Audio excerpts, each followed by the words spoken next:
Orang kalau di sopir LS ini sih kita turun menurun dari bapak saya gitu. Oh gitu. Ya turun menurun dari bapak turun ke anak.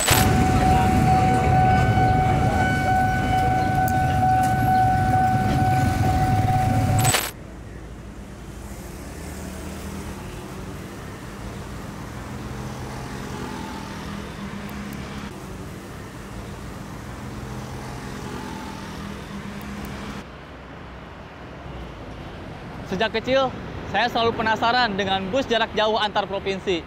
Lebih-lebih bus dengan rute perjalanan yang melintasi pulau. Sampai sekarang, penasaran itu masih ada dalam benak saya. Tentang bus, tentang supir bus, atau penumpang yang masih setia bertahan. Terlebih di mana kondisi saat ini, orang-orang cenderung beralih ke jalur udara daripada jalur darat. Saat ini saya berada di Jalan Baru, Kota Bogor. Tepatnya di Pulbus ALS. Yang belum tahu ALS adalah singkatan dari Antar Lintas Sumatera. Tentu dari namanya bisa membayangkan jarak tempuhnya. Penasaran? Bersama saya Muhammad Taufik, kita perluas sudut pandang.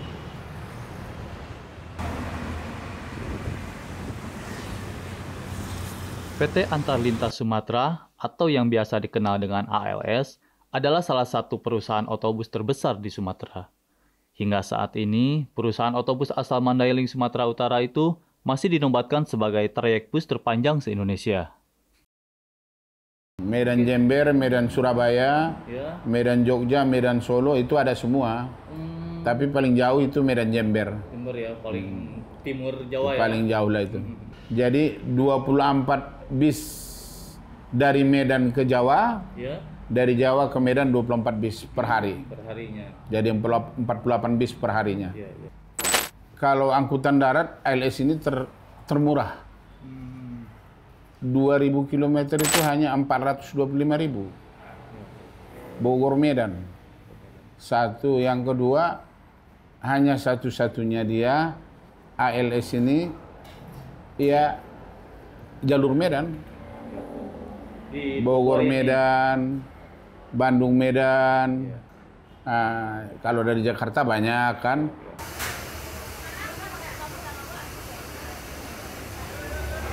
Yang pulang juga orang-orang Mandailing, yang punya mobil orang Mandailing ya. Mudah-mudahan larinya KLS. Masih kesini aja ya, gitu ya. Masih KLS.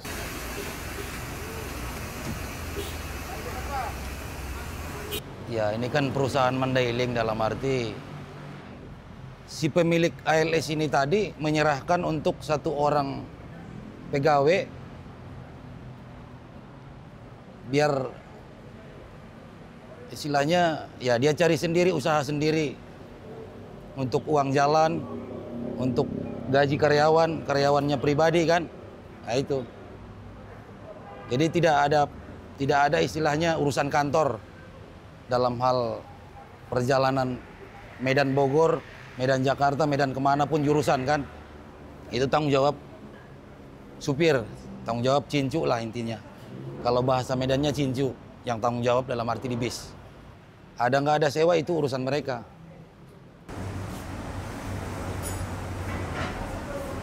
Biasanya jebolan supir ALS ini, jebolan dari ALS,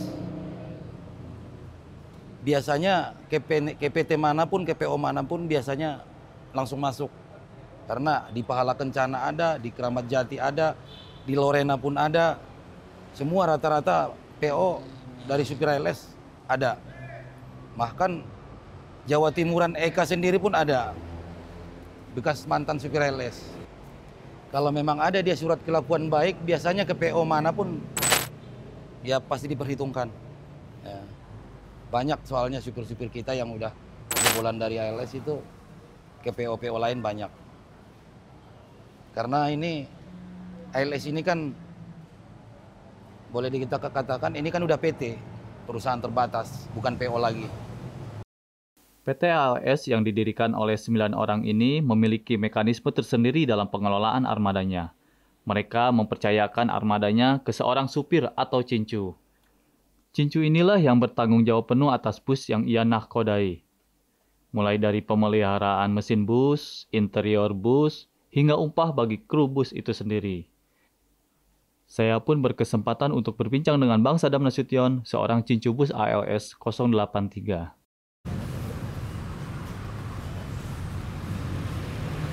Orang kalau di sopir LS ini sih kita turun-menurun. Dari bapak saya gitu. Oh, gitu. Ya turun-menurun. Dari bapak turun ke anak gitu ya kan. Ya namanya bapaknya juga dulu sopir ya sama anaknya sopir kan gitu. Kalau jadi supir baru 12 tahun lah. 12 Lebih tahun, kurang ya. 12 tahun. Bagian waktu buat keluarganya gimana nih Bang? Apa ada liburnya juga nggak Bang? Iya kalau kita mau liburnya itu tergantung kita sendiri. Kalau kita capek ya libur. Oh begitu, Ya, kalau tinggal kita- bilang aja ya? tinggal bilang aja. Kalau ya kita masih fit ya terus kan gitu. Iya, iya. Ya paling bagi-bagi waktunya ke sama keluarga lah ya. Iya. Sebentar doang. Cuman beberapa Berapa jam aja, mungkin pas berhenti pulang ke sana ya? Pas pulang, cuman gitu aja.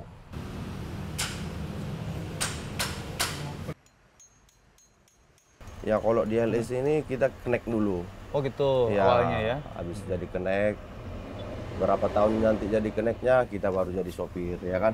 Iya. Di LS ini kan pemiliknya ada 9 ya. Itu beda-beda pemilik. Yang dia itu kayak bontotnya 1 itu direksi. Bontotnya 2 itu beda lagi. Bontot 3 itu beda lagi. Cuman kalau mayoritasnya ke Bogor ini dia bontot 3 semua. Kayak 083, Iya. 23, 03, 333, 43, 103 gitu. 33 itu khusus Bogor aja. Bogor aja. Ya beda-beda sih. Cuman itu nomor pintu. Mana tahu ada nanti family yang ngirim paket dari sini, nomor mobilnya nomor berapa gitu. Ada Dia kodenya nggak nanya jadinya ya? BK-nya kan. Kalau BK-nya kan 4 nomor ribet dia kan. Cuman nomor pintunya aja. Pintunya. Ya. Akhirnya, rasa penasaran tentang kode-kode yang tertera di badan bus ALS pun terjawab sudah.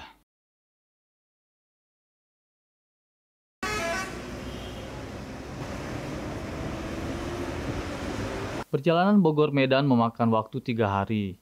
Membayangkannya saja saya sudah merasa lelah. Tapi bagi Cincu 083 ini sudah menjadi aktivitas sehari-hari. Dan segala sesuatunya perlu dipersiapkan karena menyangkut nyawa banyak orang. Perjalanan jauh banget nih. Ada apa kiat-kiat khusus mungkin? Saya lihat tadi abang minum jamu juga ya. Ya palingnya kita badannya fit kan gitu. Iya, iya.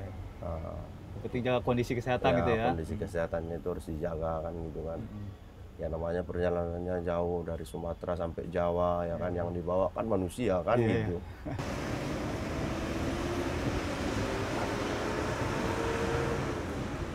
Itu perjalanan sendiri berapa hari sih bang? Bisa dihitung seharian? Kalau dari Medannya ke Bogor itu PP ya. Ya? Medan Bogor Medan itu 8 hari. 8 hari? Ya itu udah nginap di Bogor 2 malam ya. Ah, itu satu seperti trip itu ya. namanya. Satu trip ya, Ya. hitungnya. Hitungannya dari Medan apa dari sini? Dari Satu Medan. trip? Oh dari Medan. Ya Medan Bogor Medan. Ya. Oh seperti itu.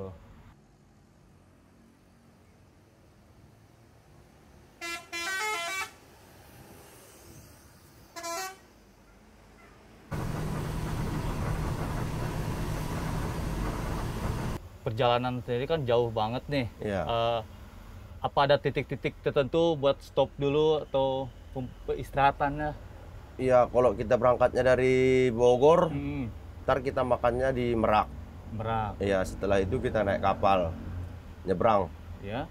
Terus kita besoknya makannya di Palembang. Oh seperti itu. Iya, Jadi cuman di Merak, Palembang. berhenti sama di Palembang. Iya, kalau kita lewat lintas timur di Palembang, kalau kita lewat lintas baratnya di Lahat. Ini kan jarak jauh nih bang ya. Ya, Berapa orang kru yang berangkat? sopirnya 2, keneknya 2. Sopir 2, konek kedua. Nah Ya. itu pergantiannya itu seperti apa pak? Di jalannya Ya, itu? terutamanya sekali 8 jam lah kan. Hmm. Ya, kalau kita maksimalnya sekali 8 jam, ya mana tahu kita badannya kurang fit. Hmm.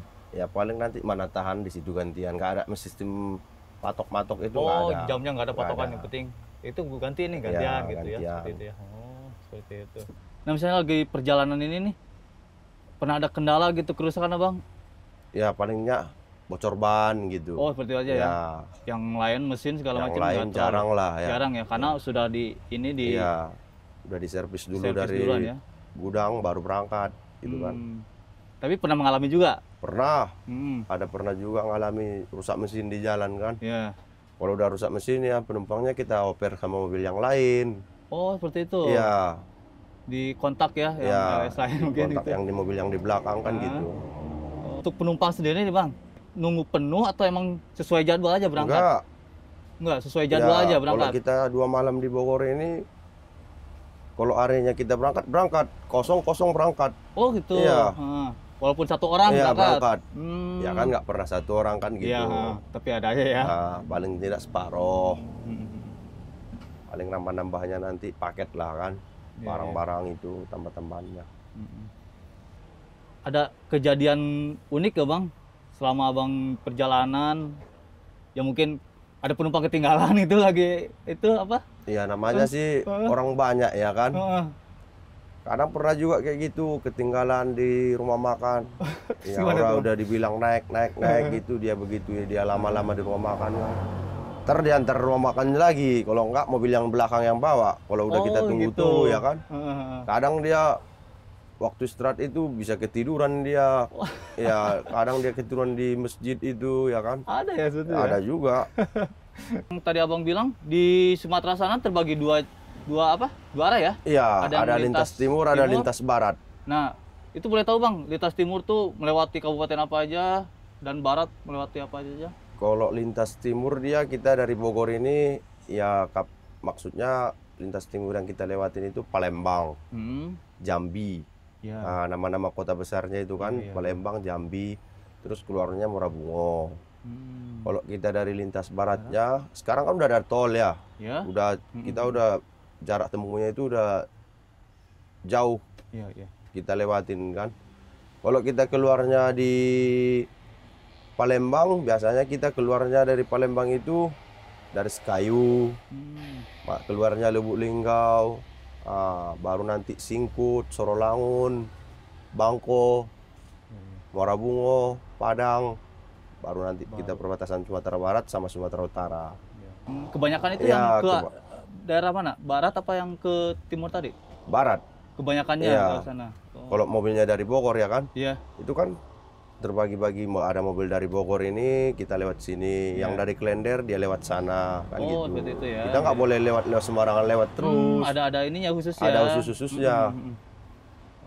Ada KPS-nya gitu kan. Iya, iya. Nah, di perjalanan sendiri, Bang, mungkin ada daerah-daerah yang bisa dibilang menantang nih buat Abang nih. Iya, namanya kalau udah ke Sumatera itu sih Iya. bila boleh dikatain semua jalannya itu menantang Menantang gitu ya? ya. Namanya jalan Sumatera pegunungan itu ya kan. Iya, iya, iya. Apalagi dari Bukit Tinggi itu kan. Udah jalannya liku-liku terus. Iya. Sampai namanya ke Medan sana lah, udah kalau udah Sumatera mah aduh udah ekstrim semua jalannya kan. Tapi ada juga kawasan-kawasan mungkin dibilang menyeramkan lah, ada juga. Menyeramkan nggak sih? Cuman dulu kan masih terkenal ya kalau Sumatera Selatan itu ya. Ya. Kalau sekarang nggak lagi, udah pada Daerah Lampung aman-aman dulu ya? Lampung. Itu sih kata orang sih ya kan. Kalau kita sih nggak pernah mengalami kayak gitu ya Iya, kan. Ya namanya kalau bus dibawa kan paling nanti kalau di waktu-waktu kayak gitu kita berentengan jalannya, beriringan sama kawan kan gitu. Nah, untuk sekali perjalanan Bang dari Medan ke Bogor misalnya, Nah. itu bensin bisa habis berapa liter kira-kira? Sekarang Atau berapa itu, kali ke pom ngitungnya bensin? kita dari Medan itu uang jalannya sampai Bogor 7 juta. Ya. Ya gitu aja. Minyak sama penyeberangan kan gitu. Oh, itu semuanya Ya bercampur semuanya ya. sama kartu tol kita kan 7 juta. Oh. Jadi satu PP-nya habis 14 juta. Oh, gitu. Perjalanan yang ditempuh dengan jarak 1940 km tentu memerlukan persiapan. Bukan hanya kru bus saja, tapi juga busnya itu sendiri harus dalam kondisi prima. Nah, biasanya inilah kalau sampai kemari kan ini kan dibersihkan saringan minyaknya. Kan semua apa kan di pispot. Wah, ini nanti ada kompresor kan dibersihkan saringan apanya kan. Saringan awal. Ini wajib dibersihkan biar nggak getar dia. Apa biasa dengan minyak samping, oli dicek, rem kan.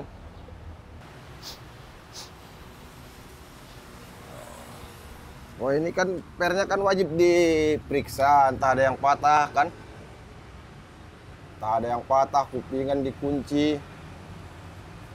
Inilah semua dicek semua kan. Entar apa yang bocor. Ya, semualah diapain, dibetulin. Jangan nanti sampai di jalan apa rusak kan, susah.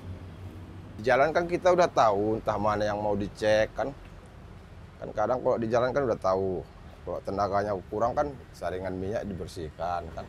Nggak mungkin jorok begini berangkat kita kan, kalau mana tahu entar rusak di jalan kan kita nggak kotor kan. Kayak gitu.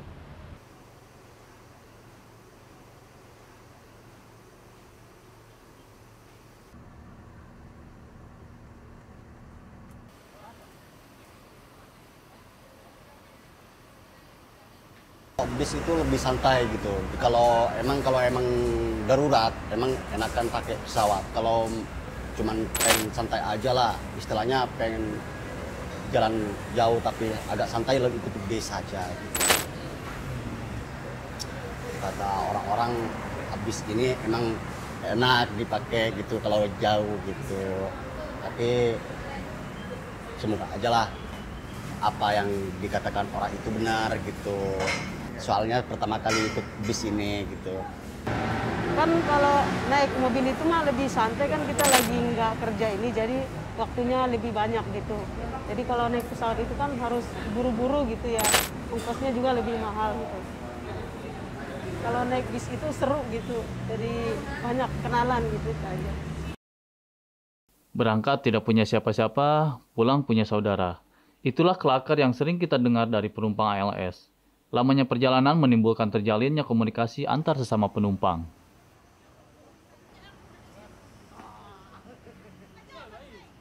Sini bisa menitip barang juga gitu ya, Bisa, Pak? Paket bisa, ya? bisa. Oh. Itu hitungannya gimana, Pak?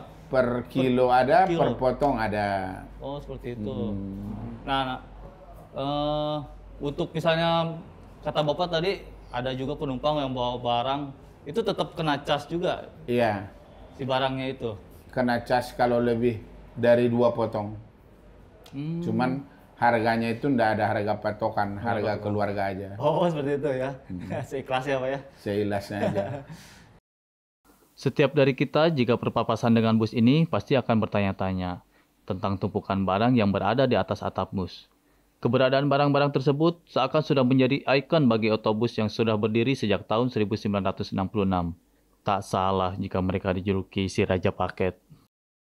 Namanya orang pulang kampung itu kan banyak bawaan-bawaan. Ya, iya.